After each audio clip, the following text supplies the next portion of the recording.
हे फॅमिली, नमस्कार. तुमचं सगळ्यांचं स्वागत आहे. तुम्हा सर्वांना श्री स्वामी समर्थ. तर मथुरेला कोण कोण जात आहे मला नक्की सांगा. कारण माऊली आहेत ते भागवतचा महायज्ञ घेणार आहेत मथुरेला. तर नक्की जा, संधी मिळाली. कारण मला तर शक्य नाही अजिबात, कारण आता परत मला गावी जायचं आहे. 16 तारखेला माझ्या भावाचं लग्न आहे, 16 जुलैला. मग आणि ऑलरेडी प्रॉब्लेम्स आहेत, म्हणजे जाऊ शकणार नाही मी. तर तुम्हाला वेळ मिळाला तर नक्की जा. पितृदोषासाठी खूप महत्त्वाचं आहे भागवत याचा तेही यज्ञ करणं, म्हणजे ज्यांचे काही प्रॉब्लेम्स आहेत ना, खूप कमी होणार आहेत. खूप इच्छा माझी खूप आहे. आज अशा गोष्टी मी तुमच्यासोबत शेअर करणार आहे जे आपण करत असतो, त्यामुळे आपल्या घरामध्ये प्रॉब्लेम्स येत असतात, आपल्या आयुष्यामध्ये प्रॉब्लेम्स येत असतात. तर अशा गोष्टी आहे जे न कळतपणे आपल्या हातून घडून जात आहेत किंवा आपण रोज करत असतो आणि त्यामुळे प्रॉब्लेम्स येत असतात. तर काय आहे अशा प्रॉब्लेम, कोणत्या अशा गोष्टी आहे जे आपल्याला नाही करायचं आहे. फक्त तुम्ही या गोष्टी करायचं जर टाळलं तर अर्धे प्रॉब्लेम्स तुमच्या घरातून असेच निघून जाणार आहे. कारण मनुष्य आहे तर मनुष्याच्या आयुष्यामध्ये प्रॉब्लेम तर राहणारच आहे. असं कोणताही व्यक्ती नाही या ब्रह्मांडामध्ये की ज्याच्या आयुष्यामध्ये प्रॉब्लेम्स नाही आहेत, आणि असा कोणताही प्रॉब्लेम्स नाही आहे या ब्रह्मांडामध्ये ज्याचा सोल्युशन नाही आहे. तर कोणत्या गोष्टी आपल्याला नाही करायचं आहे ते मी या व्हिडिओमध्ये तुम्हाला सांगणार आहे. तर सर्वात आधी आपल्या एंट्रन्सच्या बाहेर चपलं, तेही मेन डोअरमध्ये, चुकीचं आहे, नका ठेवू. याने काय होणार आहे की अलक्ष्मी माता आपल्या घरामध्ये निवास करणार आहे. कारण की घर, मी ऑलरेडी सांगते, घर नीट ठेवा, स्वच्छ ठेवा, जेणेकरून आपलंही मन प्रसन्न राहणार आहे. आणि आपलं मन प्रसन्न म्हणजे आई लक्ष्मीचा पण प्रसन्न राहणार आहे. कारण आई लक्ष्मी सगळ्यांना हवी आहे. पैसा पैसा पैसा पैसा, आई लक्ष्मी सगळ्यांना हवी आहे. असं कोणीच नाही की ज्यांना असं वाटतं की नाही मला पैसा नाही पाहिजे म्हणून. असं कोणीच नाही आहे. कारण जगण्यासाठी पैसा महत्त्वाचा आहे. त्यामुळे आई लक्ष्मीची सेवा ही महत्त्वाची आहे. तर एंट्रन्समध्ये तुम्ही जे आहे, तुमचं जे एंट्रन्स आहे, जे मेन गेट आहे ते स्वच्छ ठेवा. सुंदरसे तोरण लावलेले ठेवा. चांगले डेकोरेटिव्ह आयटम्सनी त्याला सजवा. रांगोळी सुंदरशी काढलेली असावं. जे मॅट तुम्ही टाकत असता डोरमेट, ते स्वच्छ असायला पाहिजे घरामध्ये. म्हणजे आणि तिकडे चपलाचा ढीग नको असायला पाहिजे. चपलं असतील तुमच्या घरी तर त्याला झाकून झुकून छानपैकी शूरॅकमध्ये व्यवस्थितपणे लावून ठेवा. आणि त्यानंतर जर आपल्या घरामध्ये उष्टे भांडं आपण ठेवत असतो रात्री झोपताना किंवा दिवसभरामध्ये, खूप मेसी असं किचन असतो आपलं, तर ते उष्टे भांडे आपण आपल्या घरामध्ये जर ठेवत असाल तर तो एक वास्तू दोष निर्माण करत असतो आपल्या घरामध्ये. कारण वास्तू आपलं काय म्हणत असतं की दक्षिण दिशा ही पितरांची दिशा आहे. तिकडे दक्षिण दिशेमध्ये किचन असणं चांगलं असतं. कारण दक्षिण दिशा काय असतं, अग्नीची दिशा असते. म्हणजे किचन तिकडं असायला हवं, म्हणजे ते खूप छान मानलं जातं. ईशान्य दिशा ही ईश्वराची दिशा मानली जाते, म्हणून तिकडं तुम्ही देवघर बनवा किंवा देवारा ठेवा, हा चांगलं मानलं जातं. तर अशी प्रत्येक जे दिशा आहेत ना, काहीतरी ठेवण्यासाठी ठेवलेलं आहे. काहीतरी ठेवण्यासाठी, म्हणजे इकडं देवारा असायला पाहिजे, आपल्या इकडं बेडरूम असायला पाहिजे, इकडं किचन असायला पाहिजे. या गोष्टी ऑलरेडी फिक्स आहे. आणि त्यानुसार जर आपण आपलं घर बनवत असेल तर वास्तूप्रमाणे, तर तो आपल्या आयुष्यामध्ये आपल्याला तरक्की देत असतो, स्वास्थ्य देत असतो, आयुष्य देत असतो, पैसा देत असतो, संतती देत असतो, सगळ्या गोष्टी मिळत असते आपल्याला.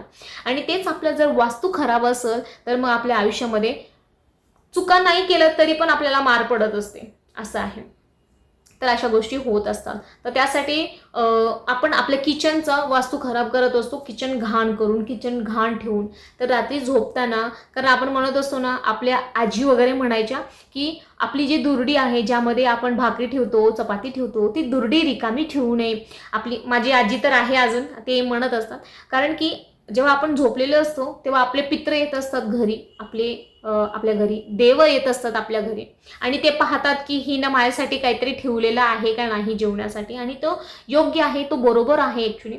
मग ते आपल्याकडे येत असतात आणि बघत असतात की रिकामी आहे. म्हणून आपण आपली दुर्डी कधीच रिकामी ठेवता कामा नये. आपले आजी जे सांगायचे, आधीचे जे पूर्वज आपले सांगायचे, त्याच्या मागे काही ना काही कारण होत होतं. पण आपण ते इग्नोर करायचं, असं काही नसतं, असं काही नसतं. पण काहीतरी असतं म्हणून ते आधीपासून फॉलो करत आहेत. म्हणून त्यांचं आयुष्य तेवढं अवघड नव्हता. पण आपलं आयुष्य 1 लाख रुपयाची पगार आहे तरी आपल्या आयुष्यामध्ये भरपूर प्रॉब्लेम्स आहेत. त्यामुळे जे जुन्या गोष्टी आहेत ते नक्की तुमच्या लाईफमध्ये तुम्ही ॲड करत चला. सकाळी लवकर उठणं, आणि त्यासोबत रांगोळी काढणं, शेणाने आपलं घर सारवणं, या सगळ्या गोष्टी खूप महत्त्वाच्या होत्या. शेणाने म्हणजे आई लक्ष्मी आपल्या घरामध्ये. शेण म्हणजे काय असतं, आई लक्ष्मीचाच असतं ते. गोमूत्र म्हणजे आई लक्ष्मीचंच असतं. तर या सगळ्या गोष्टी आपण फॉलो नक्कीच करायला हवं. जितकं जितकं करायचं तेवढं करायला पाहिजे. तर किचनमध्ये उष्टे भांडे रात्री कधीच ठेवू नका, जेणेकरून की निगेटिव्हिटी येत असते. कारण घाण आहे, कचरा आहे, म्हणजे तिकडे निगेटिव्हिटी येत असणार आहे. एक म्हणतो ना, वाईट शक्तीचा प्रवेश आपल्या घरामध्ये होत असतो आणि कुठे ना कुठं मग ते आपली लाईफ जी आहे ते डिस्टर्ब करत असतात वाईट शक्ती. तर किचनमध्ये घाण करणं ठीक नाही आहे, वास्तुदोष निर्माण होतो. एखादा नळ आहे, खूप टपकत असतं पाणी, कारण पाणी टपकणं म्हणजे पैसा जाणं. पाणी म्हणजे पैसा. उत्तर दिशा ही पाण्याची दिशा आहे, म्हणून आपण म्हणत असतो इंजिनियर प्लॅन्सनी जर बनवलं तर उत्तर दिशामध्ये तुम्ही एखादा नळ, एखादा बोरवेल किंवा तुमच्या घरामध्ये जे वॉटर ते सगळं उत्तर दिशामध्ये ठेवत चला. कारण उत्तर दिशा ही पाणीची दिशा आहे, ही कुबेराची दिशा आहे. म्हणजे उत्तर दिशामध्ये नळ असेल, पाणीचं काहीतरी वॉटर टँक, बोरवेल काही काही असेल तर तो तुम्हाला पैसा देणार आहे. कारण उत्तर दिशा ही आई लक्ष्मीची पण आहे आणि कुबेरची आहे. तसं मला पण वास्तू येत असतं, पण तेवढं डीपली नाही, कारण जेवढं वास्तू एक्सपर्ट सांगत असतात. पण हां, एक 50% नॉलेज मला पण आहे की कोणत्या दिशेमध्ये काय असायला हवं. तर याप्रमाणे आपण वास्तूप्रमाणे जर आपण विचार केला तर किचन दक्षिण दिशेला असायला हवं आणि किचन घाण नाही ठेवायला पाहिजे. आणि किचन मध्ये काळा कप्पा जो असतो ना तो नसायला पाहिजे. कारण की काळा म्हणजे ही पाणीचा कलर आहे. पाणी तसं काळं नसतं, पण वास्तूमध्ये पाणीचा कलर काळा म्हणून असं गृहीत धरला जातो. आणि किचन ही अग्नीची दिशा आहे, म्हणजे तो दक्षिण दिशा अग्नीची दिशा आहे. मग पाणी आणि आग एकत्र झाले म्हणजे ते एकमेकाचं काय करतात, नाशच करत असतात. त्यामुळे कधीही काळा कप्पा वापरायचा नाही म्हणून असं आपले माऊली सांगत असतात आणि हा योग्य आहे.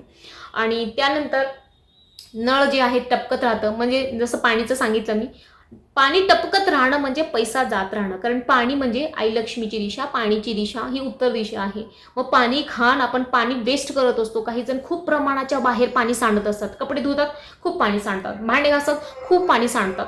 तर पाणी जास्त वेस्ट करणं तर तेही पैसा वेस्ट करणं आहे. जितका तुम्ही पाणी वेस्ट करणार आहे, म्हणजे जेवढं लागणार आहे तेवढं तर लागणारच आहे. पण काही जण असतात ना, हद्द बाहेर पाणी वेस्ट करतात, तर त्यांच्याकडे पैसा टिकत नाही. जसं पाणीच वेस्ट होतो ना, तसं पैसा सुद्धा वेस्ट असतो. कारण पाणी म्हणजे पैसा असं म्हणलं जातं. म्हणून आपल्या घरामध्ये जर बेसिन असेल, बाथरूमचं असेल, काही लीक झालं असेल तर लवकरात लवकर त्याला रिपेअर करून घेत चला. कारण तो मग वास्तुदोष निर्माण करत असतो आपल्या घरामध्ये. त्यासोबत उष्टे भांडे असणे किंवा आणि त्यासोबत आपलं कढाई वगैरे आपण जे काही यूज करत असतो, बाउल्स असतील, कढाई असतील, तवा असतील, हे सगळं राहूचं प्रतीक असतो. त्यामुळे या सगळ्यांना असं उलटं पालतं नाही करून ठेवायचं, जेणेकरून आपलं राहू खराब होत असतो. या सगळ्या गोष्टी, तवा आहे तो पण कोणाला दिसता कामा नये, तो थोडंसं लपून पिपून ठेवायचं, पण त्याला उलटं नाही ठेवायचं, असं झाकून नाही ठेवायचं. तवा, कढाई आहे ते सगळं पालतं नाही ठेवायचं असं म्हणलं जातं. तर ते नाही ठेवायचं, जेणेकरून आपल्या घरामध्ये वास्तुदोष निर्माण होत असतं. आणि